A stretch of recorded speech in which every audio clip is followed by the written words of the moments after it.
Student, आप सभी को बहुत बहुत धन्यवाद।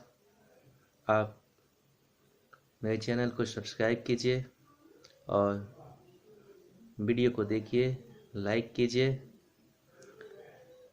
मैं आज आपके बीच में एक नया वीडियो लेके आया हूँ। यह video BA semester 3 CBCS economics honours के पब्लिक फाइनेंस में दिया गया एक टॉपिक है।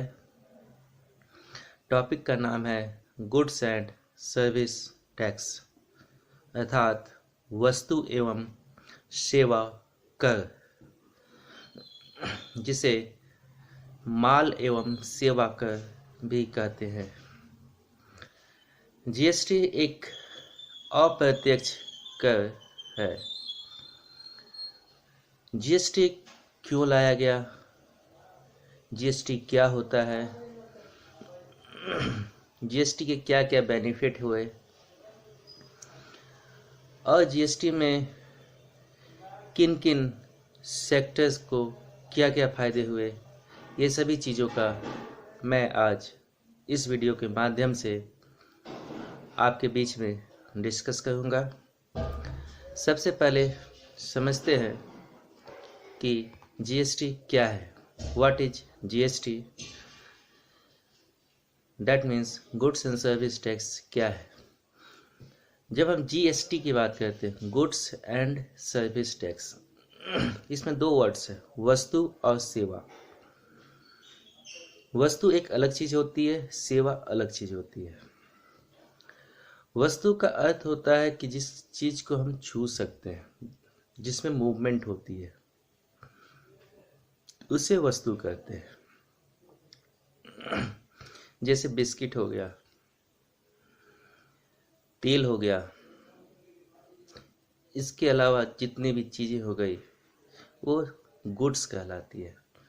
परंतु सेवा के अंतर्गत वो चीजें आ जाती है जिसे हम टच नहीं कर सकते, जैसे हॉस्पिटैलिटी सर्विस, एक service sector industry, IT industry जो सर्विस प्रोवाइड करती है, वो सर्विस सेक्टर में आ जाता है। टेलीकम्युनिकेशन, एयरटेल, ये जो प्रोवाइड करती है वो सर्विस के अंदर आ जाता है। तो ये सब सर्विस के अंदर आ जाती है। और इसमें एक पार्ट है टैक्स, अर्थात जीएसटी के अंतर्गत वस्तु तथा सेवा में लगने वाले कर, टैक्स का हम इस वीडियो के माध्यम से जानेंगे। जीएसटी मूलतः संविधान के 101 अनुच्छेद में संशोधन कर 101वां संशोधन, संविधान में 101वां संशोधन कर इंट्रोड्यूस किया गया, लाया गया। जीएसटी को लाने की परिकल्पना बहुत पहले से थी, जो कांग्रेस सरकार से स्टार्ट हुई थी, परंतु इसे मोदी सरकार, आदरणीय प्रधानमंत्री मोदी सरकार के तत्कालीन वित्त मंत्री अरुण जेटली के माध्यम से पेश किया गया और यह मूलतः 1 जुलाई 2017 से लागू किया गया। तो अभी तक हमने जाना कि जीएसटी संविधान में 101वां संशोधन कर इंट्रोड्यूस किया गया, लाया गया और 1 जुलाई 2017 से यह इफेक्टिव हो गया। अब हम जानते हैं कि जीएसटी लाने का मकसद क्या है, जीएसटी को क्यों लाया गया, जीएसटी को लाने की पीछे वजह क्या थी। What is the main intention behind introduce of GST और इम्प्लीमेंटेशन ऑफ जीएसटी। क्यों जीएसटी की परिकल्पना की और जीएसटी क्यों हमारे देश के लिए अति आवश्यक था।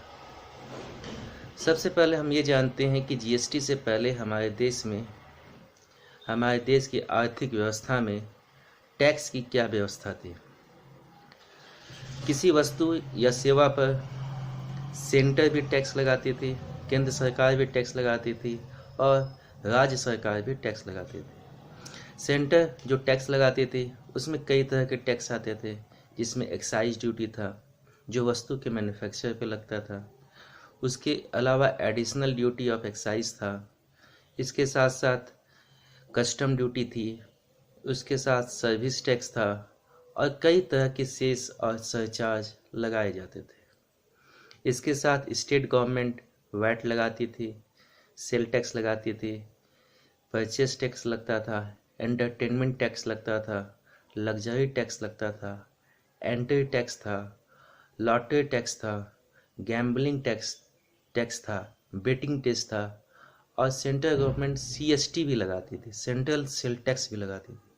और इसके अलावा कई तरह के 13 सेस लगाए जाते थे।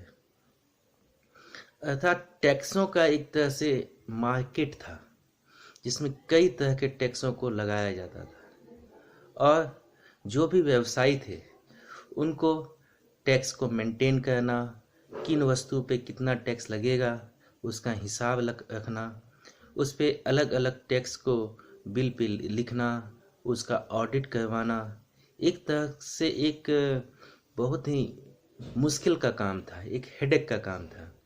इस व्यवस्था में यह व्यवसायियों के लिए भी दिक्कत था, सरकार के लिए भी दिक्कत था और हमारे देश में यह एक माहौल बन गया था कि हमारे देश का जो टैक्स स्ट्रक्चर है वह स्ट्रिंजेंट है, बहुत ही कम्प्लेक्स है। उस टैक्स के ढांचे को स्मूथ करना आवश्यक था। इसके लिए सरकार ने जो मल्टीपल टैक्स स्ट्रक्चर, जो कर में बहुआयामी प्रणाली थी, उसको खत्म कर यह मकसद रखा गया कि हमारे देश में एक वन नेशन वन टैक्स की व्यवस्था हो, अर्थात एक राष्ट्र एक कर। हमारा देश एक है और उस देश में सिर्फ एक टैक्स प्रणाली की व्यवस्था होनी चाहिए। तो मेन मोटो हमारा GST इंट्रोड्यूस करने का, सरकार का GST इंट्रोड्यूस करने का एक ही मोटो था कि हमारे देश में one nation one tax system को इम्प्लीमेंट किया जा सके, अर्थात एक सिंगल टैक्स स्ट्रक्चर हो। तो GST के अंतर्गत था कि पूरे देश में एक यूनिफॉर्म लॉ ऑफ टैक्सेशन को इम्प्लीमेंट किया जा सके। परंतु GST इम्प्लीमेंटेशन करने के बावजूद भी कई चीज़ों को GST के से बाहर रखा गया, जिसमें हमने वैट में देखा था पेट्रोलियम प्रोडक्ट हो गए, जैसे petrol, diesel, spirit, turbine fuel, motor spirit, natural gas, इसके अलावा लिक्विड पेय पदार्थ, ये सभी चीज़ों को GST के से बाहर रखा गया। GST में टैक्स की 3 स्लैब बनाई गई, एक CGST, एक SGST, एक IGST। CGST का अर्थ था सेंट्रल, यानी केंद्र सरकार जो टैक्स लगाती है, यानी central goods and service tax. CGST, central, C for central, G for goods, S for service और T फॉर टैक्स, यानी केंद्र सरकार द्वारा लगाए जाने वाला वस्तु एवं सेवा पर कर। अर्थात जो टैक्स केंद्र सरकार वस्तु और सेवाओं पर लगाएगी वो CGST के अंतर्गत आएगा। उसी प्रकार SGST में state government service tax, state government goods and service tax, अर्थात राज्य सरकार जो वस्तु और सेवाओं पे जो टैक्स लगाएगी वह SGST के अंतर्गत आएगा। IGST के अंतर्गत वैसे टैक्स आएंगे जो सेंट्रल गवर्नमेंट लगाएगी। तो CGST बेसिकली केंद्र सरकार लगाएगी, SGST राज्य सरकार अपने स्टेट के अंदर वस्तुओं के परचेस और सेल पे लगाई जाएगी, और वैसी वस्तुओं जो एक स्टेट से दूसरे स्टेट मूव करती है उस पे IGST लगाई जाएगी। GST की परिकल्पना में जब की गई तो उसमें एक जीएसटी काउंसिल का निर्माण की बात हुई। जीएसटी काउंसिल बनाया गया। जिस जीएसटी काउंसिल को बनाया गया उसके चेयरपर्सन थे हमारे देश के केंद्र सरकार के वित्त मंत्री को चेयरपर्सन बनाया गया। उसके बाद वाइस चेयरपर्सन बनाया गया, जिसमें राज्य सरकार अपने किसी भी मिनिस्टर को अपॉइंट कर सकती है। उसके अलावा सदस्य थे।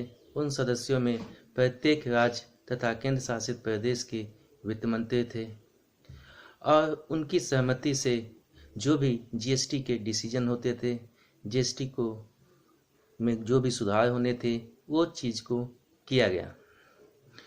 तो अभी तक हम ये समझ पाए कि जीएसटी को इंट्रोड्यूस करने के पीछे क्या क्या बेनिफिट है और क्या क्या फ़ायदा किया गया। तो बेनिफिट को हम एक बार फिर से देखते हैं कि बेनिफिट जो जीएसटी का इंट्रोडक्शन का था, सबसे पहले ये था कि जीएसटी से जो कैस्केडिंग इफेक्ट ऑफ टैक्स था, यानी टैक्स ऑन टैक्स, बहुत से ऐसी वस्तुएं थे जिस पर स्टेट गवर्नमेंट टैक्स लगाती थी, सेंट्रल गवर्नमेंट भी टैक्स लगाती थी, तो टैक्स ऑन टैक्स हो जाता था। इसके अलावा जो वस्तु पे सेंट्रल गवर्नमेंट टैक्स लगाई उस पर स्टेट गवर्नमेंट को किसी प्रकार का सेट ऑफ यानी इनपुट टैक्स क्रेडिट नहीं मिल पाता था। कई तरह के स्टेट गवर्नमेंट जो टैक्स लगाती थी उस पर भी स्टेट गवर्नमेंट को सेट अप करने का मौका नहीं मिल पाता था। तो ये कैस्केडिंग इफेक्ट ऑफ टैक्स था, जिसकी वजह से एक तो टैक्स ऑन टैक्स की वजह से वस्तु की कीमतों में वृद्धि हो जाती थी और इन्फ्लेशन मुद्रास्फीति की स्थिति बन जाती थी। वस्तुओं की कीमत में अत्यधिक वृद्धि देखने को मिलती थी। तो जीएसटी का इंट्रोड्यूस करने का मकसद है कि कैस्केडिंग इफेक्ट ऑफ टैक्स को कम करना। दूसरा था वस्तु की कीमतों को कम करना। जब टैक्स कम हो जाएंगे, टैक्स ऑन टैक्स नहीं लगेंगे, तो वस्तु की कीमत स्वभावतः कम हो जाएगी। तीसरा मकसद था कि हमारे देश की संपूर्ण अर्थव्यवस्था को एक मार्केट बनाना, जो अलग अलग मार्केट बन गया था। चूँकि वैट अलग अलग राज्य सरकार अलग अलग वैट की रेट थी, जिसकी वजह से वैट एक कम्प्लेक्स सिस्टम, एक बहुत ही ऐसा मुश्किल का सिस्टम बन गया था, ढांचा बन गया था, जो टैक्स पेयर्स के लिए भी दिक्कत हो रहा था और जो प्रोड्यूसर थे उनके लिए भी दिक्कत था।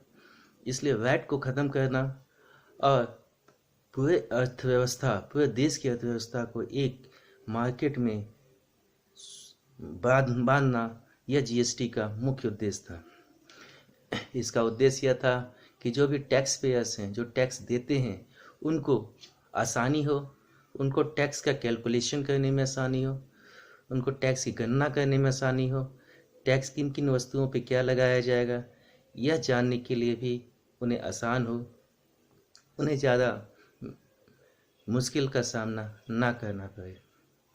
इसके साथ यह व्यवस्था किया गया कि अगर टैक्स का स्ट्रक्चर कम्प्लेक्स ना होगा, सिंपल हो जाएगा, तो हमारे देश में बिजनेस, व्यवसाय करना आसान हो जाएगा, जिसको हम लोग ईज ऑफ डूइंग बिजनेस कहते हैं। हम लोग ने पिछले कई सालों से सुना होगा ease of doing business. Government भी यह प्रमोट करती है कि हमारे देश की अर्थव्यवस्था में ईज ऑफ डूइंग बिजनेस होनी चाहिए। क्यों? क्योंकि ईज ऑफ डूइंग बिजनेस जब होगी तो हमारे देश में कई इन्वेस्टर, कई उद्यमी आएंगे, निवेश करेंगे। और जब हमारे देश में कम्प्लेक्स टैक्स स्ट्रक्चर खत्म होकर यूनिफॉर्म टैक्स स्ट्रक्चर होगी, तो कई व्यवसायी मोटिवेट होंगे और हमारे देश की अर्थव्यवस्था में निवेश करने के लिए आकर्षित होंगे। इसलिए बिजनेस को एक स्मूथ बनाना, कम्प्लेक्स टैक्स स्ट्रक्चर को ख़त्म करना, यह जीएसटी का मकसद था। उसके बाद जीएसटी का मकसद था कि जो विभिन्न प्रकार की टैक्सें थी, उन सभी टैक्सों को ख़त्म करके एक सिंगल टैक्स का सिस्टम को इस्टेब्लिश करना।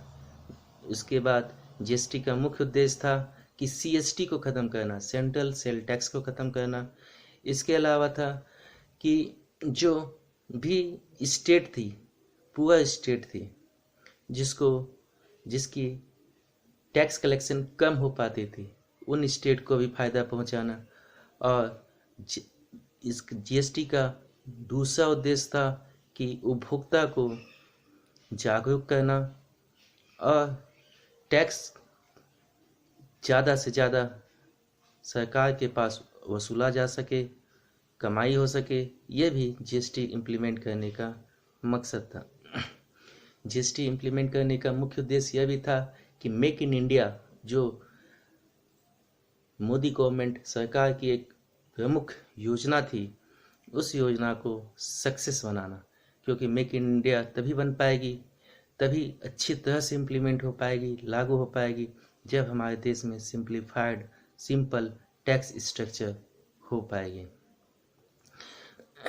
जब जीएसटी इंट्रोड्यूस किया गया उस समय जीएसटी की जो टैक्स स्ट्रक्चर थी उसमें एक 5% थी, 5% थी, 12% थी, 18% थी और 28% थी।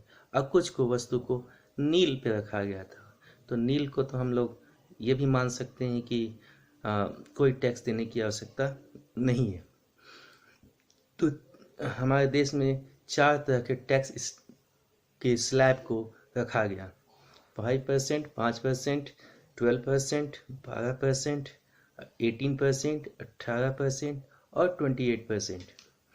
तो ये 4 तरह के टैक्स स्लैब को रखा गया और इसमें यह भी व्यवस्था की गई कि आने वाले समय में अर्थव्यवस्था और जो विभिन्न वस्तुओं को 18% में डाला गया है उसको 12% में रखा जा सकता है, या 28% में जो वस्तुएं या सेवा आती है उनको हम लोग 12% या 5% में भी डाला जा सकता है, जिसे सरकार ने बाद में किया। इसके बाद हम लोग जीएसटी के फीचर को देखेंगे और जीएसटी के एडवांटेज को देखेंगे, जो हम आपके बीच आने वाले वीडियो में साझा करेंगे। थैंक यू, धन्यवाद।